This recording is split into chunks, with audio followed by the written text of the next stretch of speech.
കണ്ണൂർ മട്ടന്നൂരിൽ ജനവാസ മേഖലയിൽ ഇറങ്ങിയ കാട്ടുപോത്തിനെ മയക്കുവെടിവെച്ച് പിടികൂടി. നിരീക്ഷണത്തിനായി കാട്ടുപോത്തിനെ വളയഞ്ചാൽ RRT കേന്ദ്രത്തിലേക്ക് കൊണ്ടുപോയി ചികിത്സ നൽകിയതിനു ശേഷം കാട്ടിലേക്ക് മടക്കിവിടുന്ന കാര്യം തീരുമാനിക്കും.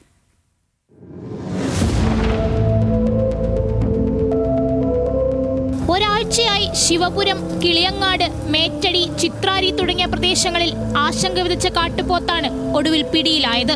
കാട്ടുപോത്തിനെ മയക്കുവെടിവെക്കാൻ ഉത്തരവിറങ്ങിയതിന് പിന്നാലെ ഇന്നലെ തന്നെ പിടികൂടാൻ ശ്രമം നടത്തിയിരുന്നു. വെളിച്ചക്കുറവടക്കം വെടിവെക്കാനുള്ള സാഹചര്യം ഇല്ലാതായതോടെ ശ്രമം അവസാനിച്ച് ഇന്ന് ദൗത്യം പുനരാരംഭിച്ചു. കിളിയങ്ങാട്, മേറ്റടി ഭാഗങ്ങളിൽ നിന്ന് 5 കിലോമീറ്ററിലേറെ സഞ്ചരിച്ച കാട്ടുപോത്ത് ചിത്രാരിയിലുണ്ടെന്ന് രാവിലെ വിവരം ലഭിച്ചു. ഇതോടെ ദൗത്യസംഘം അങ്ങോട്ട് പുറപ്പെട്ടു.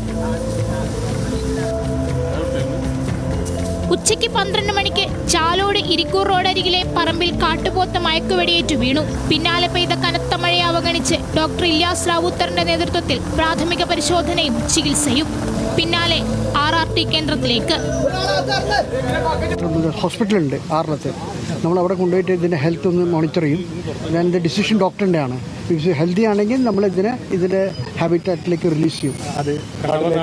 അല്ല, അതിൻ്റെ decision from the higher ups. എന്താ ചെയ്യേണ്ടതെന്ന് നമ്മളിപ്പോൾ ഇതിന് സിറ്റുവേഷൻ പറഞ്ഞിട്ട്. വനമേഖല അല്ലാതിരുന്നിട്ടും പ്രദേശത്തേക്ക് കാട്ടുപോത്ത് എത്തിയത് എവിടെ നിന്നാണെന്നതിൽ വ്യക്തതയില്ല. കണ്ണവം, കർണാടക വനങ്ങളിലാണ് സാധാരണ ഇവയുടെ സാന്നിധ്യമുള്ളത്. കൂട്ടം തെറ്റി വനത്തിന് പുറത്തെത്തിയ പോത്ത് കാടുപിടിച്ച സ്ഥലങ്ങളിൽ അലഞ്ഞതാകാം എന്നാണ് നിഗമനം. ന്യൂസ് മലയാളം, കണ്ണൂർ.